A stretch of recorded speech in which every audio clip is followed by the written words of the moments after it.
बिस्मिल्लाहिर्रहमानिर्रहीम। स्टूडेंट्स, आज हम डिस्कस करेंगे चैप्टर नंबर 6 को, सीक्वेंस एंड सीरीज़। और इसको हम स्टेप बाय स्टेप पहले सीक्वेंस को डिस्कस करेंगे, सीक्वेंस की टाइप्स को डिस्कस करेंगे और इन सीक्वेंस की मीन को डिस्कस करेंगे और फिर हम मूव करेंगे सीरीज़ की तरफ। तो इन सारे स्टेप्स की तरफ मूव करने से पहले हमें आइडिया होना चाहिए कि what is meant by sequence. Students, sequence basically एक फंक्शन की ही स्पेशल टाइप है। और ये कैसे फंक्शन की एक टाइप है, इसकी मैं छोटी सी एग्जांपल आपको देता हूँ कि फंक्शन में हमारे पास मैपिंग होती है एक इनपुट सेट से एक आउटपुट सेट की तरफ। तो सीक्वेंस भी हमारे पास इसी तरह एक स्पेशल टाइप ऑफ फंक्शन है। जैसे मैं आपको एग्जांपल दूंगा, आप ही की बुक के पेपर जो हमारे पास कॉन्टेक्ट्स होंगे, टेबल ऑफ कंटेंट्स होगा, उसमें से कि आप देखें कि फंक्शन में पहले समझे क्या होता है। एक इनपुट के बदले में कोई आउटपुट मिल रही होती है, तो सीक्वेंस में भी ऐसा ही है कि हमारे पास इनपुट के बदले में कुछ आउटपुट हमें मिल रही होती है। और इसको कैसे हम एक एग्जांपल से कोड कर सकते हैं कि अगर अपने बुक का टेबल ऑफ कंटेंट्स देखें तो उसमें आपको नज़र आएगा कि चैप्टर 1 में आपके पास नंबर सिस्टम लिखा नज़र आ रहा होगा। चैप्टर 2 में अगर आप मूव करेंगे तो आपके पास सेट्स के बारे में और उसके बारे में, ग्रुप्स के बारे में, लॉजिक्स के बारे में चीज़ें नज़र आ रही हैं। चैप्टर 3 में आप मैट्रिसेस के बारे में पढ़ेंगे। चैप्टर 4 में क्वाड्रेटिक इक्वेशन के बारे में पढ़ेंगे। चैप्टर नंबर 5 में पार्शियल फ्रैक्शन से पढ़ेंगे। इसी तरह चैप्टर नंबर 6 में हम सीक्वेंस एंड सीरीज के बारे में पढ़ेंगे। तो इसका मतलब हर इनपुट के बदले में आपको कोई ना कोई आउटपुट मिलती जाएगी। तो इस सेंस में हम कह सकते हैं कि सीक्वेंस भी, ये सीक्वेंस है, तरतीब है 1 2 3 4 एलिमेंट्स की। और और इसको चूँकि ये मैप कर रहे हैं किसी ना किसी दूसरी चीज़ के ऊपर, तो इस सेंस में हम कह सकते हैं कि सीक्वेंस भी एक special type of a function है। यहाँ पर सीक्वेंस हम जो पढ़ेंगे वो रियल सीक्वेंस पढ़ेंगे। सीक्वेंस हमारे पास रियल भी हो सकते हैं और कॉम्प्लेक्स भी हो सकते हैं। वो सीक्वेंस जिसकी डोमेन हम लेंगे सबसेट ऑफ नेचुरल नंबर में से, वो हमारे पास रियल सीक्वेंस होंगे। और जिसकी डोमेन में हम कॉम्प्लेक्स नंबर्स ले लेंगे वो हमारे पास कॉम्प्लेक्स सीक्वेंस होंगे। ठीक है। अब सीक्वेंस को मैथमेटिकली कैसे रिप्रेजेंट किया जाता है कि हम किसी भी सीक्वेंस को ए एन और करली ब्रैकेट में यहाँ पर एन ग्रेटर और इक्वल टू 1 के साथ मेंशन कर सकते हैं। ये सीक्वेंस को लिखने की मैथमेटिकल रिप्रेजेंटेशन है। यहाँ पर बेसिकली एन हमें क्या रिप्रेजेंट कर रहा है, ये ए एन मीन क्या है, nth term of the sequence. और इसमें मज़ीद अगर डिटेल में जाएं तो यहाँ पर जो n है वो हमें रिप्रेजेंट करेगा नंबर ऑफ द टर्म को। यानी कि यहाँ पर जो नंबर होगा वही हमारे पास उस टर्म का नंबर कहलाएगा। जैसे A1 है तो मतलब फर्स्ट टर्म है, फर्स्ट टर्म है, ये पूरी टर्म कहलाएगी। A2 की बात करेंगे तो ये कहलाएगी सेकेंड टर्म।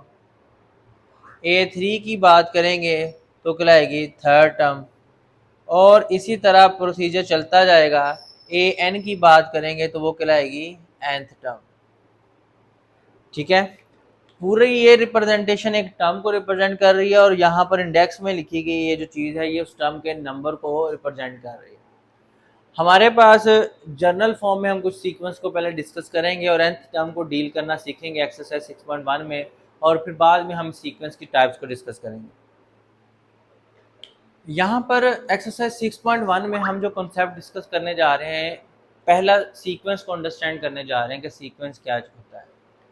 हमें यहाँ पर डिफरेंट सीक्वेंस की nth टर्म दी होगी, जिसका यूज़ करके हम ये सीखेंगे कि nth टर्म की मदद से हम पूरा का पूरा सीक्वेंस कैसे जनरेट कर सकते हैं, कि कैसे nth टर्म पूरे के पूरे सीक्वेंस को जनरेट कर सकती है। तो उससे रिलेटेड हम कुछ क्वेश्चन यहाँ पर सॉल्व करते हैं। तो क्वेश्चन नंबर 1 की जो स्टेटमेंट है ना, उसमें वो कहता है कि हमारे पास nth term of the sequence are given, find its first 4 term. कि हमारे पास कुछ सीक्वेंस हैं जिनकी nth टर्म गिवन है और हमें उसकी फर्स्ट 4 टर्म फाइंड करनी है। तो वो कैसे फाइंड करेंगे, क्वेश्चन नंबर 1 लिख रहा हूँ, an is equal to 2n-3। आप देखें कि ये इस स्ट्रक्चर से हमें आइडिया होगा कि this is known as nth term of the sequence.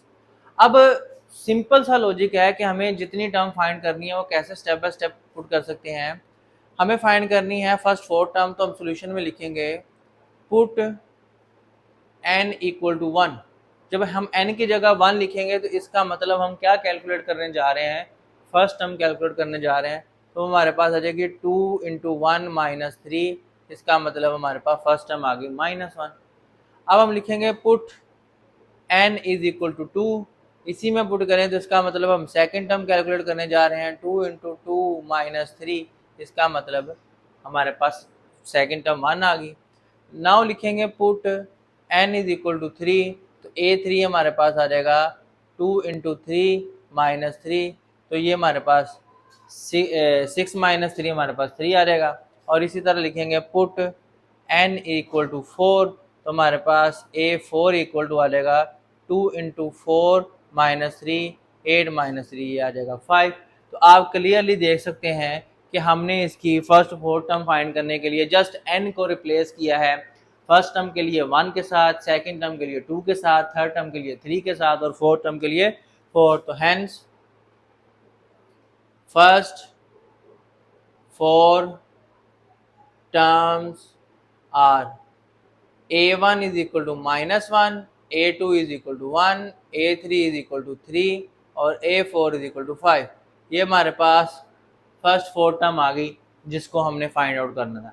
लेकिन अगर इसी के साथ ये स्टेटमेंट चेंज कर दे, कह दे कि find the sequence if the nth term of the given find the sequence, तो हमें और कुछ नहीं करने की ज़रूरत, हमें ऐसे ही सेम 4 से 5 फर्स्ट टर्म फाइंड करनी है और इस तरह लिख सकते हैं, hence the required sequence is -1, 1, 3, 5 and up to so on. तो हम अगर स्टेटमेंट वो चेंज करके वो हमें ये नहीं कहता कि इसकी पहली 3, 4 या 5 टर्म बताओ, बल्कि कहते हैं फाइंड द सीक्वेंस, तो हम इस फॉर्म में इसको आंसर कर सकते हैं। सिर्फ इतना सा काम है तो हमें सीक्वेंस फाइंड आउट हो जाएगा। इसी के साथ हम एक और पार्ट डिस्कस कर लेते हैं आपका कॉन्सेप्ट डेवलप करने के लिए। मैं इसका पार्ट नंबर 8 डिस्कस कर रहा हूँ। है सारे इजी, जस्ट वैल्यू सब्स्टिट्यूट करनी है। इसमें A N is equal to दिया हुआ है n(a(n-1) और a इक्वल टू दे दिया हुआ है 1। अब यहाँ पर स्टूडेंट एक और चीज़ सीख लें कि सिंपल a लिखा हो या a1 लिखा हो, इसका मतलब फर्स्ट टर्म होता है। हमें उसने 4 टर्म फाइंड करने का ही कहा है, तो आसानी के लिए उसने हमें a1 तो पहले से दे दी है। अब हमने क्या करना है, सोल्यूशन स्टार्ट करेंगे, put n is equal to 2। इसमें n इक्वल टू 2 से क्यों स्टार्ट किया है, इसमें 1 से क्यों स्टार्ट किया है, तो वो क्लियरली आप देख सकते हैं कि यहाँ पर हमें फर्स्ट टर्म मेंशन नहीं थी, हमें सारी 4 टर्म फाइंड करनी थी। यहाँ पर हमें फर्स्ट टर्म उसने मेंशन कर दी है, तो हम सेकंड टर्म से स्टार्ट करेंगे। तो मेरे पास क्या आ जाएगा, a2 is equal to n की जगह 2, a2 - 1। अब यहाँ पर देखिएगा 2 - 1 आपके पास a1 हो जाएगा और a1 की वैल्यू उसने हमें दी हुई है 2 × 1 हमारे पास क्या आ जाएगा 2। ये हमारे पास सेकंड टर्म फाइंड आउट होगी। अब हम मूव करते हैं थर्ड टर्म की तरफ। मैंने लिखा put n is equal to 3, तो a3 इज इक्वल टू आ जाएगा 3a3 - 1, तो 3a2 बन जाएगा और a2 हमारे पास 2 आई थी, तो ये आ जाएगा 6। इसी तरह हम पुट करेंगे n इक्वल टू 4, तो a4 हमारे पास आ जाएगा 4a4 - 1, तो 4a3 बन जाएगा, तो 4a3 हमारे पास आई है 6 और ये आ जाएगा 24। तो ये हमारे पास 4 टर्म आ चुकी हुई है। अगर हमें वो सीक्वेंस की फॉर्म में कहता है तब हम ये कह सकते हैं दी सीक्वेंस इज, फर्स्ट टर्म हमारे पास 1 थी, उसके बाद 2 आई, 2 के बाद हमारे पास 6 आई, 6 के बाद 24 और सो। ये हमारे पास सीक्वेंस की फॉर्म में आंसर आ चुके हैं। तो ये कॉन्सेप्ट था इसमें 6.1 में क्वेश्चन नंबर 1 से रिलेटेड, जिसमें nth टर्म हमें दी हुई है और हमने उससे उसकी रिक्वायर्ड टर्म फाइंड कर सकते हैं या पूरा का पूरा सीक्वेंस फाइंड कर सकते हैं। नेक्स्ट हम देखते हैं कि सीक्वेंस की मदद से हमें रिक्वायर्ड टर्म कैसे फाइंड करनी है। जी स्टूडेंट, क्वेश्चन नंबर 2 में हमें एक सीक्वेंस दिया होगा और उसमें एक टर्म मेंशन की होगी और हमें वो टर्म फाइंड आउट करनी होगी। जैसे इसका फर्स्ट पार्ट मैं पिक करता हूँ,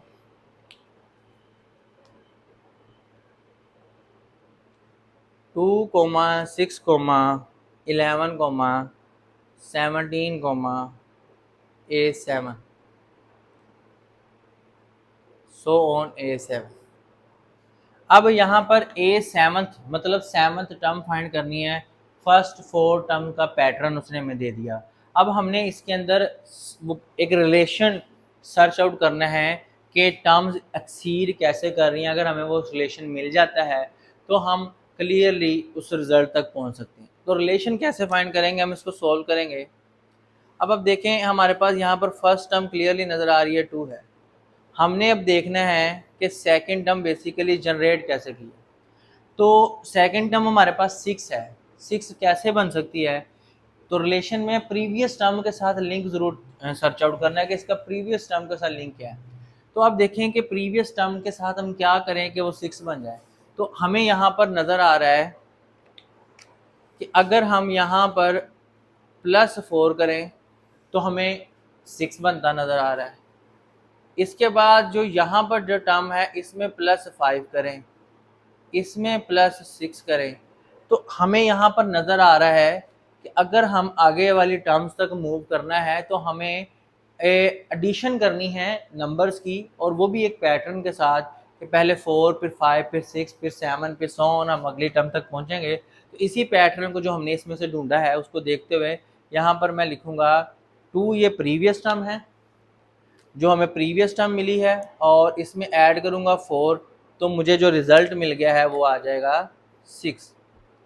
इसी तरह मैं यहाँ पर A3 लिखूँगा, इसमें मैं प्रीवियस टर्म यहाँ से लूँगा वो क्या है 6 है, और मैं यहाँ पर जो एडिशन करूँगा पैटर्न के अकॉर्डिंग वो है 5, और मेरे पास रिज़ल्ट क्या आ जाएगा 11।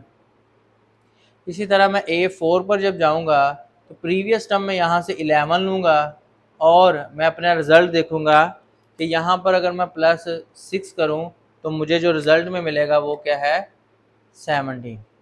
ठीक है, इसी तरह आप देख सकते हैं कि हर अगली टर्म के लिए मुझे ऐड करते जाना है नंबर बढ़ा के। तो यहाँ पर 4, 5th, 6th और ये 7th टर्म तक मैं कैसे जाऊँगा।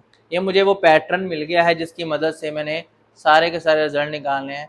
ये इसमें मैं प्रीवियस टर्म लूँगा 17 +7 करूँगा तो ये मेरे पास आ जाएगा 24, और इसी तरह A6 में मैं 24 में 8 ऐड करूँगा तो ये मेरे पास आ जाएगा 32, और इसी तरह A7 में मैं 32 में 9 ऐड कर दूँगा तो मेरे पास ये 41 आ जाएगा। तो इस पैटर्न को फॉलो करते हुए हम अपने रिक्वायर्ड जो A7th टर्म है वहाँ तक पहुँच चुके हुए हैं, और यही हमारा वो इंडिकेटेड टारगेट था।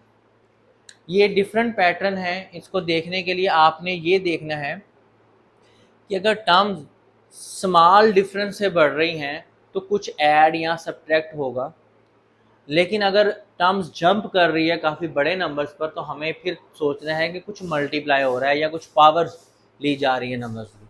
मैं इसी का एक और पार्ट डिस्कस करता हूँ आपके साथ। पार्ट नंबर 2 ले लेते हैं। इसमें देखिएगा गिवन है 1, 3, 12, 60 एंड सो ऑन A6। हमें 6 टर्म्स तक जाना है। अब हमें पहले सीक्वेंस ढूंढना होगा कि ये टर्म्स कैसे बढ़ रही हैं। अब यहाँ से यहाँ तक 3 देखें तो आपको लग रहा है कि शायद कुछ एडिशन हुई है कि 1 में 2 ऐड किया तो 3 आ गया, लेकिन वो 2 ऐड हुआ है। अगर हम 1 में 2 ऐड करें तो 3 आ गया, 3 में क्या ऐड करें कि 12 बने, और फिर ये जंप करके 60 आ गया। यहाँ से पता लगा कि टर्म्स काफ़ी बड़े पैटर्न पर जंप कर रही हैं, तो यहाँ पर एडिशन नहीं है, सिर्फ कुछ मल्टीप्लिकेशन भी हो रही है। तो अगर आप यहाँ पर देखें कि अगर आप 1 को 1 में ऐड कर रहे हैं 2 पावर 1, यानी कि 1 में एडिशन तो होनी है लेकिन किसकी होनी है, 2 पावर 1 की, तो वो 3 बन जाएगा।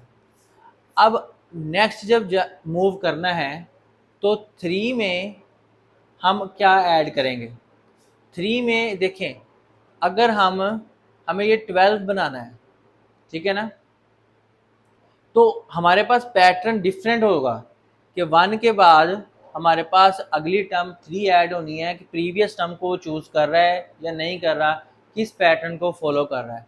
तो हमें यहाँ पर 1 मल्टीप्लाई 3 करें अगर, तो 3 मल्टीप्लाई 4 करें तो 12 है, 12 मल्टीप्लाई 5 करें। तो यहाँ से हमें देखा कि पावर के चक्कर से तो हम अपनी वैल्यू पर नहीं पहुँच पा रहे, लेकिन इसी पैटर्न को जो एक्सीडेंट पैटर्न था एडिशन वाला वही हम ले लेते हैं तो हम अपने रिजल्ट में पहुंच जाएंगे। कैसे, 1 मल्टीप्लाई 3 करें तो 3 आ गया, ये प्रीवियस टर्म को 3 से मल्टीप्लाई किया 3 आ गया, अब 3 को मल्टीप्लाई करें 4 से वो 12 आ जाएगा, इसी तरह 12 को मल्टीप्लाई करें 5 से तो 60 आ जाएगा। तो ये पैटर्न आपका चलता जाएगा। तो हमें पैटर्न जब मिल गया तो हम इसको कैसे सॉल्व करेंगे, मैंने लिखा a1 is equal to 1, a2 is equal to, अब हमारे पास a2 कैसे बना रहे हैं हम, 3 मल्टीप्लाई 1 करके, तो प्रीवियस टर्म मैं लिखता जा रहा हूं a3, ये देखिएगा इसको मल्टीप्लाई किया मैंने 3 से, इसको मल्टीप्लाई किया मैंने 4 से, इसको मल्टीप्लाई किया 5 से, इसको मल्टीप्लाई किया 6 से और 7। मुझे यहाँ पर मल्टीप्लिकेशन का पैटर्न नज़र आया, तो देखिएगा टर्म्स कैसे बनती है। ये 1 मल्टीप्लाई 3, 3 आ गया, यहाँ से प्रीवियस टर्म उठाई तो a3 कैसे बनाया, 3 मल्टीप्लाई 4 वो 12 आ गया, ये देख लें a3 आपको 12 ही है। अब यहाँ से प्रीवियस टर्म निकाली a4 के लिए तो वो 12 मल्टीप्लाई 5 किया तो 60 आ गया, आप देख सकते हैं ये। और इसी तरह मैं जब a5 पे मूव करूँगा तो इधर से 60 उठाऊँगा तो 60 मल्टीप्लाई 6 करूँगा तो मेरे पास 360 आ जाएगा। और फिर a6 के लिए मैं 360 मल्टीप्लाई 7 करूँगा तो ये मेरे पास 20 आ जाएगा। और यही मेरे पास रिक्वायर्ड रिज़ल्ट था कि जो हमें a6 फाइंड करनी थी वो मिल चुकी। इसी के साथ एक और पैटर्न सॉल्व करते हैं। मैं क्वेश्चन नंबर इसका इसी का 3rd पार्ट ले रहा हूँ ताकि आपका कॉन्सेप्ट डेवलप हो जाए पैटर्न ढूंढने का। हम ले रहे हैं यहाँ पर 1, 3/2, 5/4, 7/8 एंड अप टू a7। हमें a7 फाइंड करना है। तो स्टूडेंट्स फर्स्ट टर्म में अगर डिनोमिनेटर में कुछ नहीं आया तो ये समझ लेना है कि वहाँ पर 1 मौजूद है। अब हमें पैटर्न कैसे फॉलो करना है, ऊपर देखें तो हमारे पास कुछ क्या हो रहा है, 2 ऐड हो रहा है, 1 + 2 करेंगे तो 3, 3 + 2 करेंगे तो 5, 5 + 2 करेंगे तो 7। यानी कि ऊपर वाले पोर्शन में हम देखेंगे तो हमारे पास एडिशन चल रही है 2 की, सब में एडिशन चल रही है 2 की। और नीचे अगर हम देखें तो जिसके नीचे कुछ भी नहीं है उसके नीचे 1 होता है, तो नीचे देखें तो मल्टीप्लिकेशन 2 की चल रही है। तो हमें ये पैटर्न मिल गया न्यूमिनेटर और डिनोमिनेटर दोनों के लिए। तो हम इसी पैटर्न को फॉलो करते हुए चलेंगे।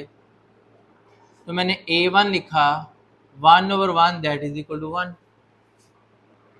a2 लिखा 1, ऊपर एडिशन करनी है और नीचे मल्टीप्लिकेशन करनी है, फ्रैक्शन की फॉर्म है ना, तो ऊपर ऐड करें नीचे मल्टीप्लाई करें।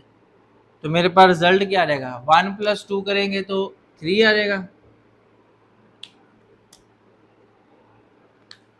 और नीचे हमारे पास 2 × 1 2 आ जाएगा। इसी तरह मैं a3 के लिए जब मूव करूँगा तो मेरे पास ऊपर 3 है नीचे 2 है, मुझे मल्टीप्लिकेशन और एडिशन करनी है, इधर भी 2 की और इधर भी 2 की। तो मेरे पास रिजल्ट क्या आ जाएगा, 3 + 2 5 और 2 इंटू 2 4। आप देखते जाए हमारी टर्म्स बनना शुरू हो जाएंगी। A4 के लिए चलेंगे तो यहाँ पर 5 आ गया, यहाँ पर 4 आ गया, और हमारे पास रिजल्ट क्या आता है, ऊपर 2 ऐड करके और नीचे 2 मल्टीप्लाई करके, तो मेरे पास आ जाएगा 7/8। हमारी स्टेप बाय स्टेप सारी टर्म्स बननी शुरू हो चुकी हैं। तो अब मैं लिखूँगा A5 के लिए, A5 के लिए हमारे पास आ जाएगा 7/8,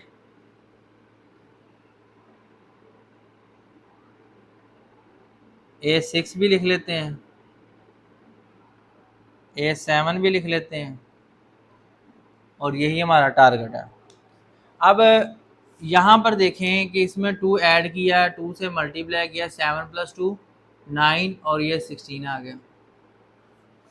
ठीक है, और यहाँ पर अगर आप देखें तो 9 और 16 आ जाएगा, तो यहाँ पर 2 ऐड करें और मल्टीप्लाई करें 2 से, तो आपके पास क्या रहेगा 11/32, और यहाँ पर आपके पास 11/32 आ रहा है, तो यहाँ पर 2 ऐड और 2 से मल्टीप्लाई करके आपके पास रिजल्ट क्या रहेगा 13/64।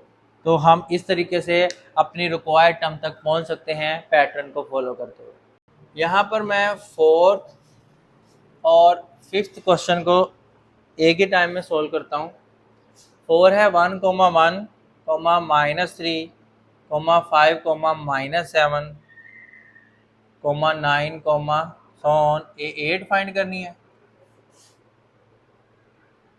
और यहाँ पर करना है 1, -3, -5, -7, -9, -11, यहाँ पर भी A8 फाइंड करना।